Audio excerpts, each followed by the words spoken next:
우리 지난주 우리 유치부에 이어서 오늘 유초등부가 지난 여름 성경학교 했던 그 내용들을 함께 우리 온 가족과 돌아보는 시간을 가졌습니다. 오늘 또 달란트 잔치가 외부에서 킨즈맨 파크에서 아마 있는 것 같아요. 너무 수고하시는 우리 모든 스태프들 위해서 박수 한번 할까요? 예. 좋은 유익한 시간이 될 수 있기를 바랍니다. 여러분, 우리 한국 사람들이 세계 어느 나라를 가도 간 그곳에서 늘 같이 똑같이 궁금해하면서 자주 하는 질문이 있습니다.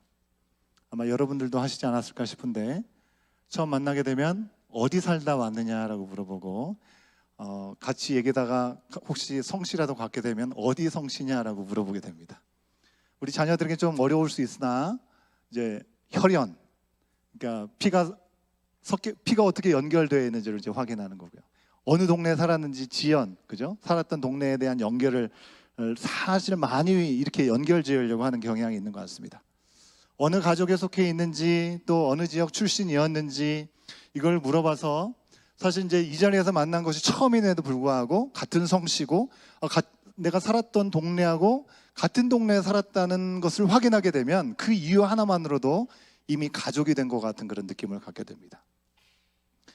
여러분, 우리가 살아가는 이 서구권에서는 성이라고 하는 것, 성씨라고 하는 것은 개개인을 구분하기 위해서 사용되는 것입니다. 하지만 우리 문화에서 성씨는 어느 가족에게 속해 있느냐를 알아보게 되는 그런 이름이 된다는 것이죠.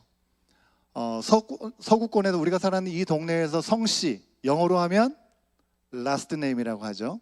last name이라고 하는데 좀 더 정식으로 얘기하면 surname이라고 이렇게 이야기를 하기도 합니다.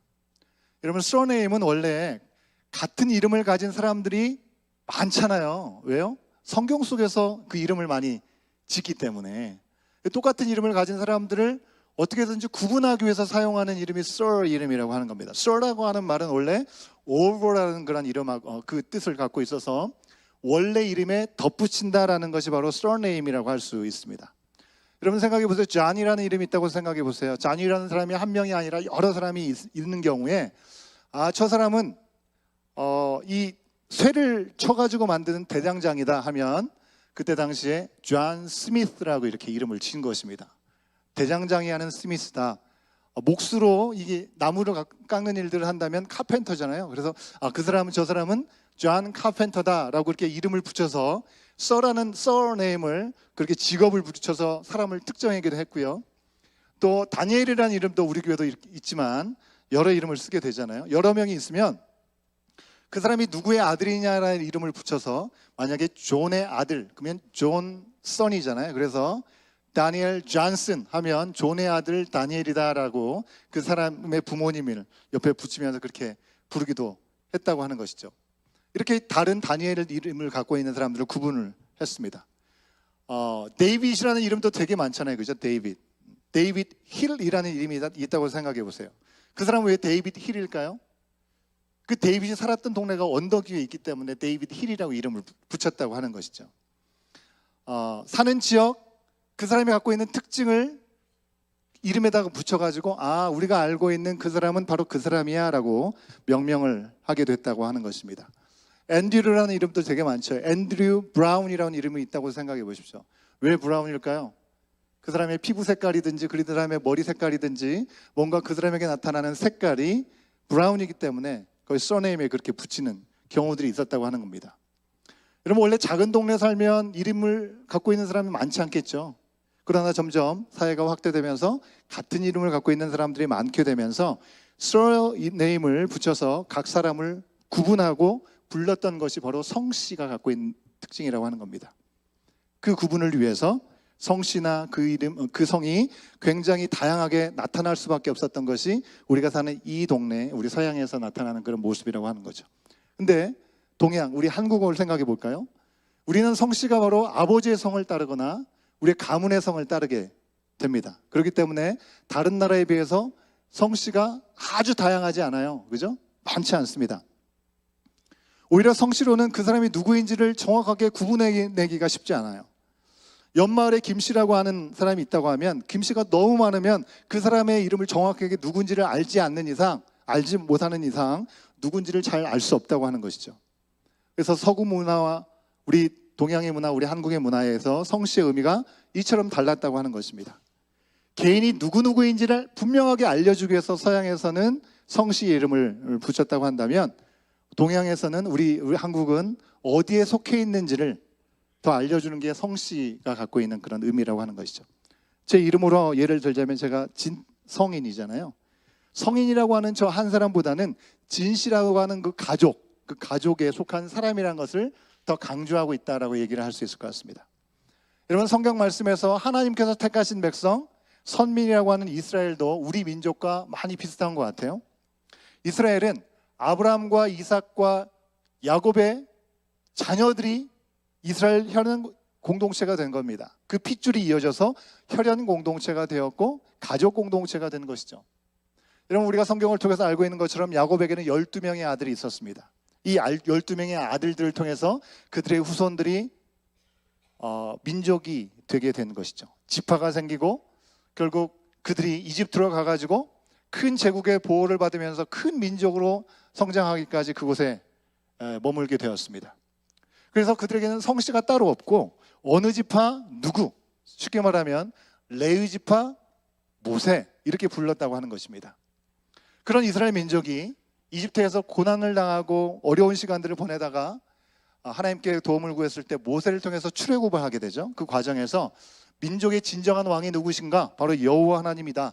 여호와 하나님은 우리의 삶의 주인이시다라는 것을 그들이 고백하게 된 것입니다.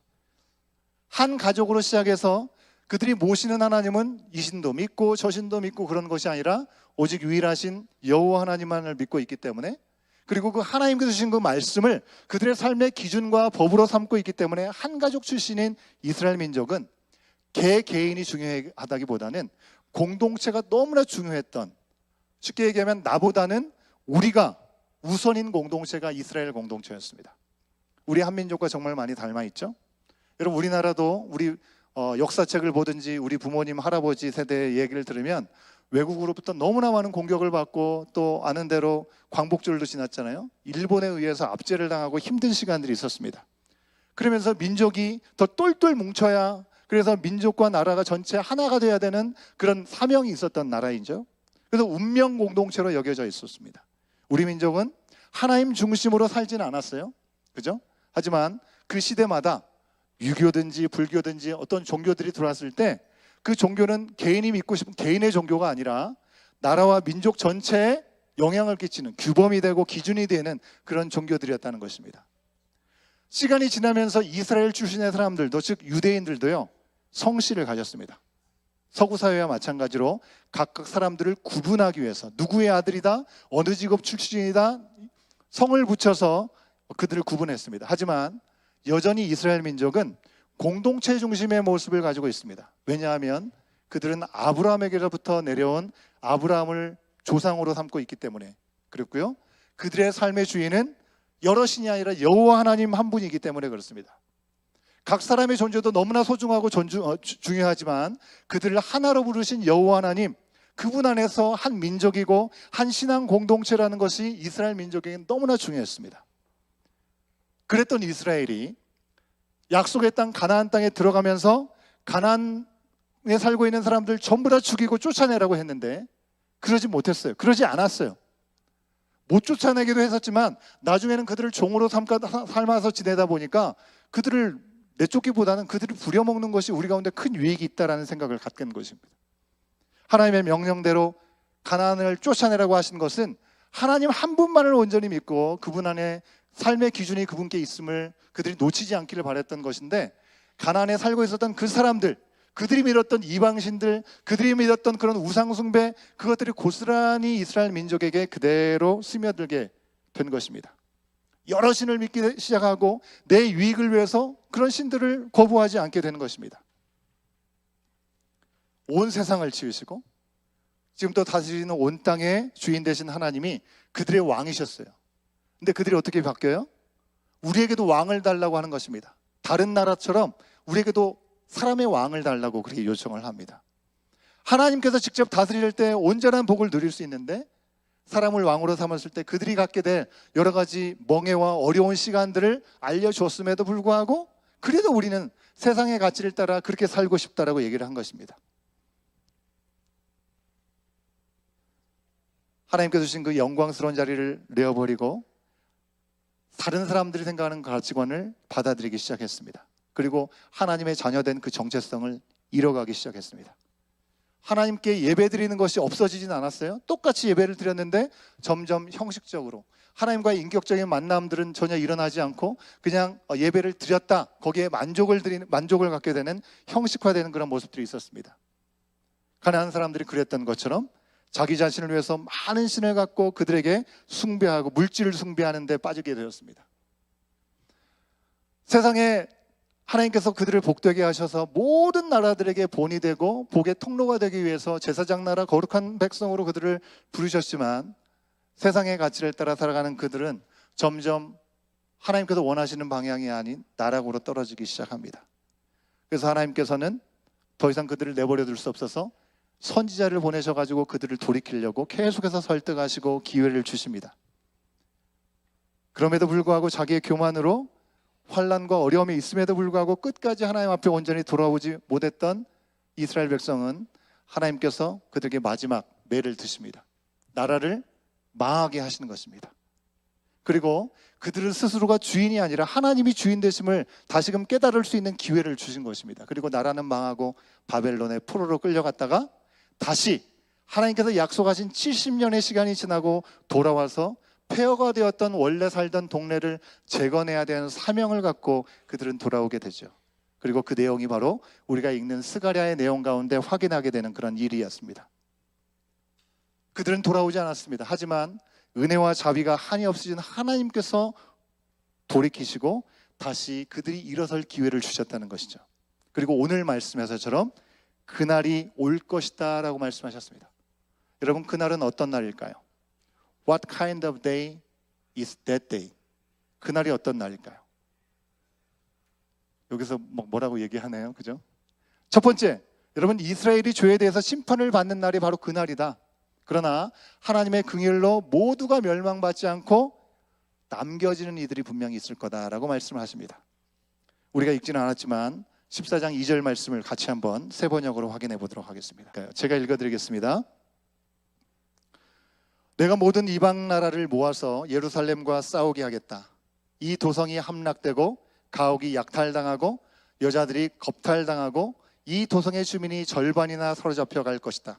그러나 이 도성 안에 나머지 백성은 살아남을 것이다 라고 말씀하고 있습니다.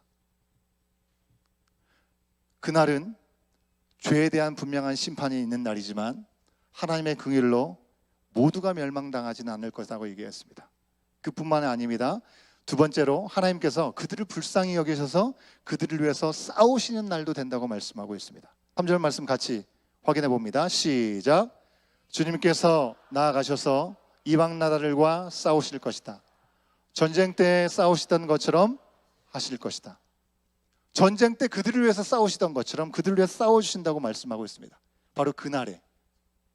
세 번째, 그날이 어떤 날입니까? 다시 하나님께서 그들과 온 땅의 왕이 되어주셔서 생명수로 가득하게 하시는 날이 바로 그날이 될 것이다 라고 말씀합니다. 자, 이 말씀은 8절과 9절에서 우리가 확인할 수 있습니다. 8절과 9절 시작. 그날이 오면 예루살렘에서 생수가 솟아나서 절반은 동쪽 바다로 절반은 서쪽 바다로 흐를 것이다.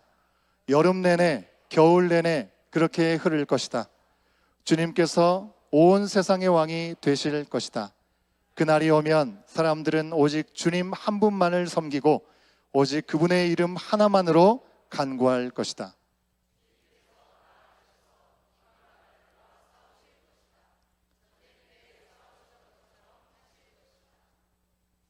아멘. 바로 그날이 이런 날이 될 것이라고 말씀하고 있습니다. 네 번째로는 뭐라고 말씀하셨을까요? 다시 멸망하지 않고 이스라엘이 안전해지는 날이 바로 그날이 될 것이라고 말씀합니다. 11절의 말씀을 같이 한번 확인해 봅니다. 시작. 백성이 다시 예루살렘에 자리 잡을 것이다. 다시는 멸망하는 일이 없을 것이다. 예루살렘은 안전하게 살 수 있는 곳이 될 것이다. 안전한 곳으로 바뀌어지는 그날이 온다는 것입니다. 다섯 번째로는요, 대적자들은 재앙을 당하는 날이 될 거라고 하는 것입니다. 여러분, 우리가 하나님이 정의로우신가 끊임없이 질문합니다. 왜 악인들이 형통하고 또 하나님께서 왜 그들을 벌하시지 않는가? 그날이 오면 모든 것이 드러나게 된다는 것입니다. 12절 상반절에 있는 말씀을 같이 한번 볼까요? 함께 읽습니다. 시작. 예루살렘을 치러 오는 모든 민족을 주님께서 다음과 같은 재앙으로 치실 것이다. 중간 생략했습니다. 그날은 또 어떤 날입니까? 대적자들이 왕이신 주님께 경배하는 날이 될 거라는 겁니다. 하나님을 저주하고 업신여기는 그런 자들이 완전히 하나님의 주되심과 왕되심을 고백할 수밖에 없는 시간이 오게 된다는 것입니다. 16절에 있는 말씀을 같이 확인합니다. 시작. 예루살렘을 치러 올라온 모든 민족 가운데서 살아남은 사람들은 해마다 예루살렘으로 올라와서 왕이신 만군의 주님께 경배하며 초막절을 지킬 것이다. 마지막 그날은요, 세상의 모든 것이 하나님께 속하게 되고 왕이신 하나님의 다스림을 받아서 모든 것들이 거룩해지는 날이 될 거라고 얘기합니다. 20절 말씀입니다. 시작. 그날이 오면 주님께 거룩하게 바친 것이라고 새겨져 있을 것이며 주님의 성전 안에 있는 모든 솥이 제단 앞에 있는 그릇들과 같이 거룩하게 될 것이다. 아멘. 하나님께서는 그날에 죄악은 분명하게 심판하시고 다시 구원의 은혜를 우리 가운데 베풀어 주셔서 하나님만이 온 땅을 지으신 분이시고 지금도 다스리시고 영원히 다스리시는 만왕의 왕, 만주의 주가 되신다라고 말씀하고 있습니다. 여러분, 그날이 오면 예배와 삶이 구별되지 않을 것입니다. 여러분, 오늘 우리는 지금 이 자리에서, 삶의 자리에서도 하나님을 높이고 삶의 예배를 드리고 그렇게 살겠다라고 결단하면서 매주일 이 예배당에 와서 하나님 앞에 헌신하고 예배를 드립니다. 하지만 우리가 현실의 자리로 돌아가면 하나님만이 왕이시고 그분만을 섬기겠다라고 고백을 하지만 그렇게 살아가기가 쉽지 않죠. 우리의 삶 가운데 돈과 물질과 성공과 명예와 사람들에게 인정받고 칭찬받는 거, 그것들이 때로는 우리 가운데 우상으로 자리 잡아서 우리를 흔들고 무엇보다도 우리 자신의 만족과 욕구를 채우려고 하느라고 하나님을 잊어버리게 되는 순간들이 있다고 하는 것입니다. 그런 유혹들 앞에 쉽게 무릎 꿇는 우리들이라고 하는 것입니다. 우리가 하나님의 왕되심을 고백한 것처럼 세상 속에서 그렇게 살기에는 너무나 많은 유혹과 걸림돌과 방해들이 우리 가운데 있다는 것입니다. 여러분, 우리 자녀들이 이번 여름에 여러분 보신 것처럼 참 좋은 말씀, 사랑의 가르침과 귀한 우리 어른들의 섬김을 통해서 이 여름 가운데도 귀한 믿음의 성장과 도전의 시간을 가지고 또 오늘도 이렇게 사랑스러운 우리 유초등부 친구들이 성경학교에서 주신 그 은혜들을 우리 어른들 앞에 함께 발표도 하고 지난 시간들을 영상을 통해서 돌아보는 시간들을 갖게 되었습니다. 아쉽지만 이제 다음 주가 지나면 백투스쿨 해야 됩니다. 하나님의 진리의 기준과는 좀 다른 기준을 이야기하는 그 세상 가운데 좋은 성적, 좋은 실력, 뭔가 사람들을 리드하는 리더십, 그것으로 평가를 받으면서 다른 또래들 안에서 믿는 사람답게 살아가는 것이 쉽지 않다라는 것입니다. 여러분, 우리 자녀들이나 우리 성도님들이 돈이나 성공을 우상 삼지 않겠다라고 결심을 합니다. 그렇게 결심하고 주님 앞에 나가려고 합니다.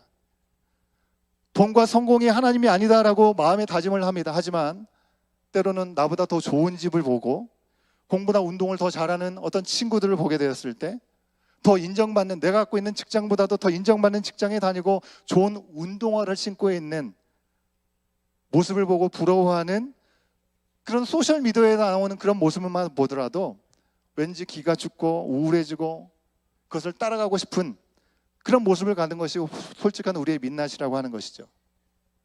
형식적이고 습관적으로 하나님을 예비하지 않고요, 진심을 다하겠다고 우리가 이 시간 다시 한번 결단을 합니다. 하지만 분주한 삶 가운데 주일 예배 한번 드리는 것으로 주중에 내가 이렇게 잘못했지만 그래도 하나님 봐주시겠지, 퉁치려는 게 우리들의 솔직한 모습이라는 것입니다.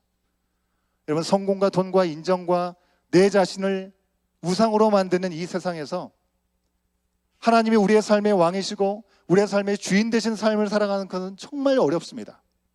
예수님께서 제자들을 마을로 보내실 때 그들을 향해서 안타까운 마음, 참 세상이 얼마나 어려운지를 말씀하여 주셨죠. 양을 이리대로 보내는 것 같다라는 말씀을 하셨습니다. 마태복음 10장 16절 말씀을 보면 이렇게 기록되어 있습니다. 보아라, 내가 너희를 내보내는 것이 마치 양을 이리대 가운데로 보내는 것과 같다. 그러므로 너희는 뱀과 같이 슬기롭고 비둘기와 같이 순전해져라 라고 말씀하고 있습니다.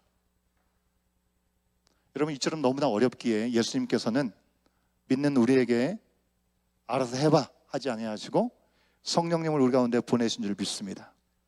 성령께서 우리 가운데 내주하여 주시고 우리를 위해서 친히 간구하시고 인도하여 주신 가운데 어두운 세상 가운데 우리의 눈을 밝게 해주신다는 것입니다. 그리고 아버지 하나님께서는 변함없는 늘 우리를 향해서 돌아오시려고 하시는 그런 사랑으로 진리의 말씀인 성경을 우리 가운데 주셔서 매 순간 흔들리고 변할 수밖에 없는 이 세상 가운데 하나님 중심으로 살아갈 수 있는 기준을 우리 가운데 주셨다고 하는 것입니다. 하나님이 이 땅을 지으시고 다스리시는 분이 맞지만 마치 바다에서 밀려오는 파도처럼 우리를 정신 못 차리게 하는 이런 세상의 물결 가운데 여러분, 우리가 성령을 붙잡아야 될 줄로 믿습니다. 말씀으로 우리 자신을 끊임없이 쳐서 복종시키면서 우리가 붙잡아야 될 것이 무엇인지 다시 한번 확인하고 그날이 오기까지, 여러분, 그날은 머지않아 반드시 오는 날입니다. 이겨내야 될 줄로 믿습니다. 마침내 그날이 오면 주님께서 빛과 생명수가 되시고 세상의 모든 것들이, 심지어 오늘 말씀의 마지막에 보면 이 말목에 달린 방울까지도 하나님 앞에 거룩해진다라고 말씀하고 있습니다. 모두가 하나님의 다스림을 받고 세상의 모든 기준과 생각과 가치들은 아주 하찮은 것으로 변해지는 날이 온다는 것입니다. 더 이상 내 중심, 물질 중심, 우상 숭배로 가득했던 가난한 사람들, 세상의 가치, 그것은 남아있지 않는 시간들이 온다는 것입니다. 사랑하는 여러분, 올여름에 폭염이 올까 걱정했지만 생각보다는 별로 덥지 않게 시원한 비가 많이 내리면서 산불에서도 좀 자유했던 여름이 아니었는가 생각합니다. 이번 여름 내내 이 땅을 적셔줬던 시원한 비처럼 하나님의 단비가 이 여름을 통해서 유초등부, 유치부, 중고등부, 우리 자녀들, 또 우리 교회 공동체에 허락하신 가족 수련회, 또 멕시코에 섬기는 선교지까지 하나님께서 촉촉한 단비를, 은혜의 단비를 부어주신 줄 믿습니다. 우리가 열심히 한 것 같습니다. 하지만 우리의 열심이 아니라 우리를 통해서 모든 것을 이루신 분은 오직 하나님 한 분이신 줄 믿습니다.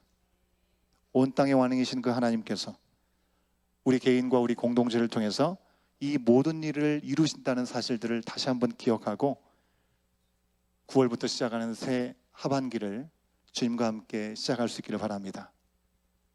여러분, 그날이 오면 더 이상 어떤 걸림돌도 하나님의 다스림만 온전히 세워진다는 사실을 드러낼 것입니다. 하나님만 높이시는 그 시대가, 그 시간이 분명히 올 것입니다. 아직은 우리가 흔들리는 이 세상 가운데 있지만 하나님께 온전히 속한 하나님의 자녀임을 한순간도 잊지 않고 우리의 성신은 여러분 저마다 각기 다르지만 예수 그리스도 안에 새 생명을 허락받은 생명과 구원의 공동체라는 사실들을 기억하고 우리가 예수의 사람, 크리스천이 우리의 surname이고 주님 다시 오는 그날까지 우리가 예수님만 머리로 삼고 살아갈 수 있는 그런 삶이 우리의 삶의 정체성임을 다시 한번 확인하고 마음에 결단하고 새기는 이 시간이 될 수 있기를 간절히 소원합니다.